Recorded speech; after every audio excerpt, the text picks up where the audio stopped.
Aujourd'hui, on va parler des 5 erreurs que la plupart des nouveaux arrivants font lorsqu'ils arrivent au Canada. Je me présente, Tessie Lomalisa, conseillère en sécurité financière. Je suis là pour vous accompagner afin d'avoir une bonne base et éviter les erreurs financières au Canada.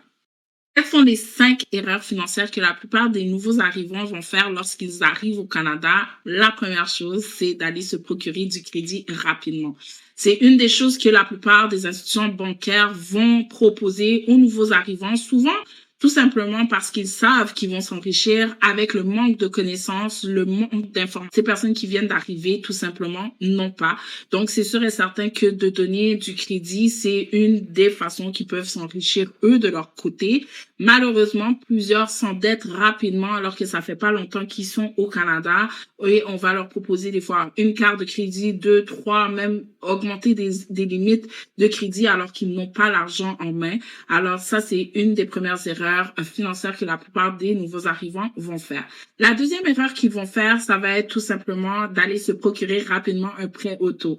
Souvent, ils n'ont pas un gros revenu, mais comme le crédit est très accessible, ben, ils vont aller chercher la plus grosse voiture, le plus gros prêt auto pour se faire plaisir. Mais c'est sûr et certain que lorsque vous venez d'arriver, c'est toujours mieux de se procurer un petit véhicule d'occasion qui va vous éviter soit les paiements mensuels ou tout simplement si vous avez un travail qui est près de la maison, pourquoi pas tout simplement utiliser le transport en commun et ça serait beaucoup plus avantageux, ça vous éviterait des dépenses mensuelles.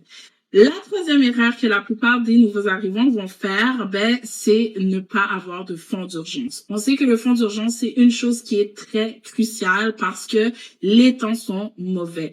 Donc, vous pouvez avoir une panne d'auto, vous pouvez avoir une maladie, vous avez besoin d'acheter des médicaments, vous avez besoin de quelque chose rapidement pour vos enfants, d'avoir un fonds d'urgence de côté, c'est important. Malheureusement, peu de gens ont ce fonds d'urgence. On va toujours suggérer à toute personne d'avoir un fonds d'urgence de 3 à 6 mois de côté pour être sûr que si jamais vous perdez un emploi, vous avez une urgence, vous avez au moins l'argent à côté qui va vous permettre de subvenir à vos besoins le temps que vous puissiez vous rétablir. Le fonds d'urgence, souvent, ça va se faire avec le CELI, le compte épargne libre d'impôt. Alors, c'est très important d'en avoir un. Même un petit montant que vous mettez de côté, que ça soit un 25 $, c'est toujours bien de pouvoir commencer. Souvent, les personnes avec qui je vais parler, ils vont me dire « Oh non, j'ai d'autres priorités », mais une des premières priorités, ça serait vraiment juste d'avoir quelque chose au cas où vous vous retrouviez un peu dans les problèmes. Sinon, ça va vous emmener à vous endetter, donc à aller utiliser les cartes de crédit. Et c'est comme ça que les gens s'endettent aussi rapidement. Lorsqu'il y a un pépin, que vous n'avez pas de fonds d'urgence, vous vous tournez vers le crédit pour pouvoir vous en sortir. La quatrième erreur que la plupart des nouveaux arrivants vont faire, c'est tout simplement ne pas avoir de protection financière telles que des assurances vie, des assurances invalidité. On sait que la mort ne prévient pas, la maladie non plus. On peut être en très bonne santé aujourd'hui et de même tomber malade, être cloué au lit. On a des maladies des fois très sournoises, mais si vous ne pouvez plus aller travailler, qu'est-ce qui va remplacer votre revenu? Alors, c'est important que vous ayez une protection de base, même si c'est une petite assurance vie ou une assurance invalidité qui va vous permettre de protéger vos proches, premièrement, si vous arrive quelque chose, et également une invalidité, si jamais vous tombez malade, vous savez que vous avez un revenu qui sera en remplacement le temps que vous puissiez guérir de votre maladie. Donc, d'avoir une assurance vie puis une assurance invalidité, c'est quelque chose d'important à avoir, même si c'est un petit montant. On peut toujours faire une simulation. Alors, vous pouvez voir selon votre budget ce que vous pouvez vous procurer. Finalement, la cinquième erreur que la plupart des nouveaux arrivants vont faire, c'est vivre dans les apparences. Ils vont se dire, souvent, surtout dans ma communauté, ils viennent de l'Afrique. Bon, ils veulent montrer aux gens qu'ici au Canada, c'est le rêve canadien. Ils ont tout, ils ont la voiture, ils ont la maison. Ils vont dépenser pour envoyer des photos aux autres pour montrer qu'ils vivent bien, mais alors qu'ils ont la corde au cou. Donc, c'est une chose à ne pas faire. Ça ne sert à rien de vivre dans les apparences. Vaut mieux vous bâtir financièrement, être sûr que vous soyez stable, que aller vous endetter parce que vous voulez montrer à peut-être votre famille qui est restée au pays que vous vivez bien ici alors que c'est une fausse apparence. Vivez humblement, tout simplement. Bâtissez votre base financière, votre sécurité financière pour que votre famille et vous-même, vous soyez en sécurité. C'était les 5 erreurs financières que la plupart des nouveaux arrivants font lorsqu'ils arrivent au Canada.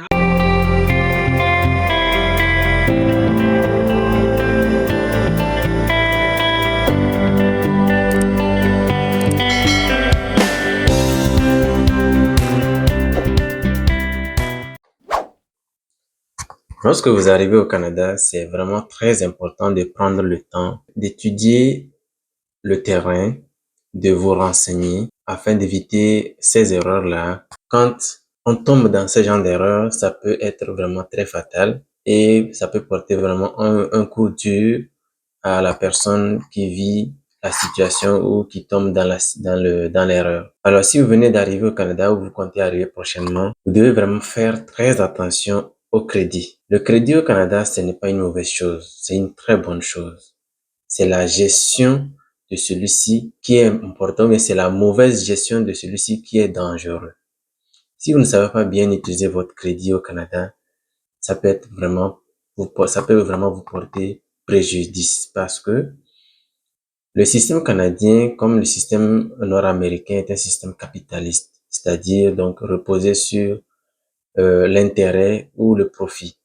Donc, si vous arrivez au Canada et une banque ou une institution financière vous propose une carte bancaire ou une carte de crédit, bien entendu, c'est pour faire de l'argent derrière. Et comment les banques font de l'argent? Les cartes de crédit que les utilisateurs gèrent mal ou bien utilisent mal, ils leur font de l'argent. J'ai déjà fait une vidéo dans laquelle j'expliquais comment est-ce qu'il faut utiliser la carte de crédit au Canada, comment il faut éviter les erreurs en ce qui concerne la gestion des cartes de crédit. Si tu n'as pas encore écouté cette vidéo, je t'invite à aller l'écouter et tu auras plus de détails. Sinon, sache que le crédit au Canada, c'est une bonne chose et il faut juste seulement bien utiliser ce crédit. Si tu as une carte de crédit, utilise-la correctement. Ne dépasse pas 30% d'utilisation. Ne paie pas juste le minimum ou bien le paiement minimum lorsque le relevé arrive. Si tu commences mal avec les cartes de crédit, sache que ça va te causer beaucoup d'ennuis parce que ça va impacter ta cote de crédit auprès des institutions financières en termes de gestion des finances personnelles. C'est très important de prendre soin et d'éviter vraiment de tomber dans le vice de la carte de crédit. La deuxième chose, ou la deuxième erreur qu'il faut éviter, c'est vraiment ce qui accroche ou étouffe les immigrants au Canada, c'est les crédits auto, donc les prêts auto. Si tu es arrivé nouvellement et que tu n'es pas encore posé, ne t'en vas pas prendre des financements auto qui vont te coûter très cher. On sait que l'auto au Canada, c'est une nécessité, contrairement à ce que nous connaissons dans nos pays d'origine où la voiture reste encore un luxe. Au Canada, la voiture est une nécessité parce que effectivement, il y a les autobus, il y a les transports en commun. Un prêt auto, c'est vraiment pas conseillé à moins que tu aies les moyens et les ressources pour pouvoir payer. Sache que ça aussi, ça peut impacter ta cote de crédit si tu ne paies pas bien ton crédit auto. Donc, ça ne sert à rien d'aller prêter de l'argent pour pouvoir acheter une voiture. Si tu as les moyens, tu peux acheter une voiture d'occasion qui est à la limite de tes possibilités pour ton déplacement, mais qui ne te ruine pas, creuse pas un fossé dans ton budget ou dans tes économies. Parce que la voiture, à moins qu'elle te sert de business ou elle te rapporte des revenus, c'est un passif. Une fois qu'il quitte chez le concessionnaire, il perd déjà sa valeur. Mais si tu utilises cette voiture pour te générer de revenus, comme faire du taxi, faire du Uber ou Uber Eats, ou bien du covoiturage, etc. Bon, ça reste encore une bonne chose. Sinon, elle ne va que t'apporter des dépenses, l'entretien, les assurances et tout ce qu'on sait, la plaque, l'immatriculation chaque année avec la SAC et tout ça. Donc, il faut vraiment faire très attention aux prêts auto. Si tu n'as pas les moyens, tu viens d'arriver, ne regarde pas là-bas. Essaie de te poser, utilise les transports en commun et le temps que tu puisses donc économiser pour t'acheter ton auto. Les prêts auto, dangereux, je te le répète. Il est important d'avoir un fonds d'urgence. Il y a beaucoup de surprises qui peuvent survenir. Au Canada, tout peut arriver. Donc, vaut mieux avoir un fonds d'urgence en cas de besoin. Et ici au Canada, vraiment, le système est fait en sorte que si tu veux épargner à l'abri de l'impôt, il y a des comptes qu'on appelle des comptes libres d'impôt, des comptes CELI, qui te permettent vraiment d'économiser de l'argent là-bas et même de le placer pour pouvoir donc générer des intérêts à l'abri de l'impôt. Tu peux constituer ton fonds d'urgence dans ces comptes-là. Sinon, un fonds d'urgence, en réalité, c'est un compte dans lequel tu mets de l'argent et que tu ne le touches pas en cas de besoin, vraiment. Comme ça se dit, c'est un compte, un fonds d'urgence. C'est quand il y a vraiment une urgence auquel tu ne t'y étais pas préparé. Donc, tu pourras donc utiliser ce fonds-là, cette somme-là, en attendant de régulariser la situation. Ça peut être une perte d'emploi, ça peut être une maladie, ça peut être la perte d'un être cher et tout ça, ça demande de l'argent, ça demande des fonds.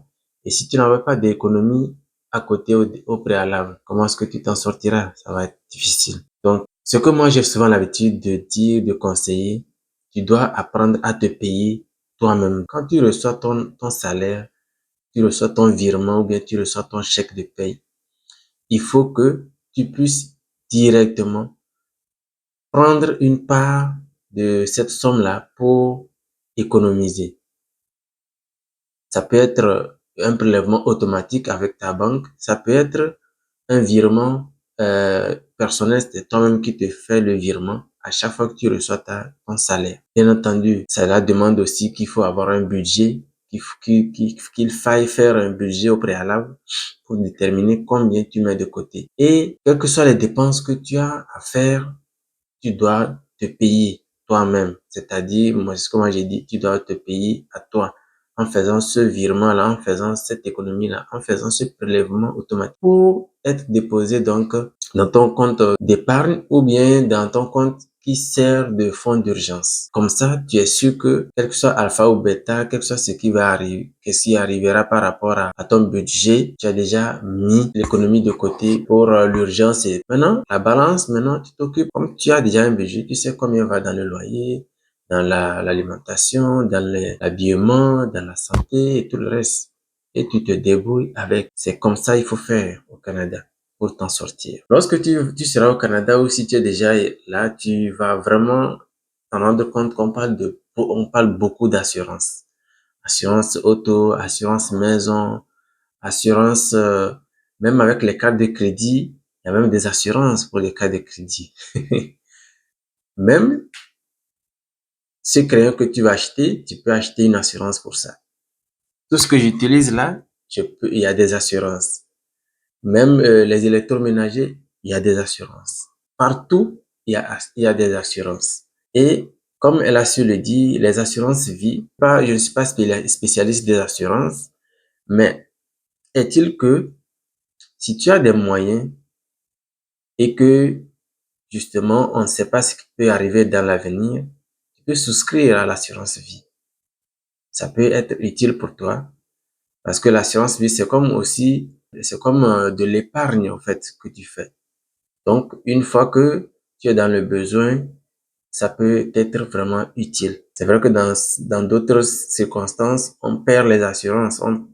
Si tu prends par exemple les assurances auto, si l'année finit et que tu n'as pas eu d'incident et tout, ben, tout ce que tu as cotisé pour ton assurance, mais tu ne vas pas le récupérer. Ça, c'est différent des assurances vie. Au moins, pour les assurances vie, et en cas de besoin, tu peux être assisté, tu peux bénéficier de tes assurances-là. Mais si entre-temps aussi tu n'as pas eu à avoir besoin, mais tu peux récupérer une certaine partie à un moment donné de ta vie si tu le désires. Voilà qui est intéressant. Donc, si tu as les moyens, vas-y, souscris à ces assurances. Ça peut t'aider. Et comme je le dis une fois encore, on ne sait jamais ce qui nous réserve la vie. La vie est remplie de plein de surprises. Et le secret ultime pour vivre bien au Canada et heureux, c'est de ne pas vivre au-dessus de ses moyens. C'est d'éviter les apparences. Si une personne veut te donner un conseil ultime au Canada, c'est ce conseil-là qu'il va te donner. Quand tu vas arriver ici, tu verras des gens qui sont déjà à des niveaux, tu vas voir une personne qui a une belle voiture, tu vas l'envier. Mais tu ne sais pas par où cette personne est passée pour arriver là. Il y a des gens qui arrivent au Canada, 1 an, 2 ans, ils commencent par se plaindre que oui, la vie est difficile. Oui, on sait que la vie est difficile au Canada et tout, mais quand même, les gens y vivent, les gens y survivent, les gens y réussissent, les gens tirent leur épingle du jeu. Alors si tu viens d'arriver, ne te fie pas aux apparences. Ne cherche pas à te comparer à une personne parce que tu ne sais pas cette personne vient d'où. D'où est-ce qu'elle a quitté? D'où est-ce qu'elle sort? Donc, par quoi elle est passée? Donc, tu es unique en ton genre et comporte-toi comme tel et donne-toi du temps, travaille et pose les bonnes fondations. Comme je viens de le dire, renseigne-toi beaucoup sur la vie au Canada, sur les opportunités, sur comment est-ce que on peut s'en sortir au Canada. C'est important. Donc, ne te fie pas, n'envie pas des gens qui sont déjà à ce niveau ou que tu vois dans certaines situations parce que tu ne sais pas réellement le fond des choses. Il y a des gens qui vivent selon les apparences ici. Il y a des gens qui vivent de crédit en crédit. Il y a beaucoup de gens, ils vivent grâce au prêt. Donc, ils sont tellement endettés, mais tu ne le sauras pas. Tu le verras dans sa belle voiture, il roule, il est bien habillé et tout. Mais si on te dit la situation dans laquelle cette personne se trouve, tu vas pleurer, tu vas couler les larmes, les larmes. Donc voilà. Et malheureusement, ces personnes-là ne te le diront pas parce qu'ils vont s'attendre aussi que tu fasses les mêmes erreurs et que tu sois dans la même situation qu'eux. Parce qu'on sait qu'il y a des gens qui n'aiment pas que les autres réussissent là où eux, ils ont échoué. Donc, ne te laisse pas avoir aux apparences. Fixe-toi des objectifs. Sois clair et précis dans ce que tu fais, dans ce que tu veux et fonce. Tu verras que la vie au Canada sera une vie belle et rose pour toi. Cette vidéo va s'arrêter ici. J'espère qu'elle t'aura apporté de la valeur. Pense à t'abonner, à activer la cloche de notification et à partager la vidéo autour de toi au maximum. Je te dis à très vite dans une nouvelle vidéo. Ciao.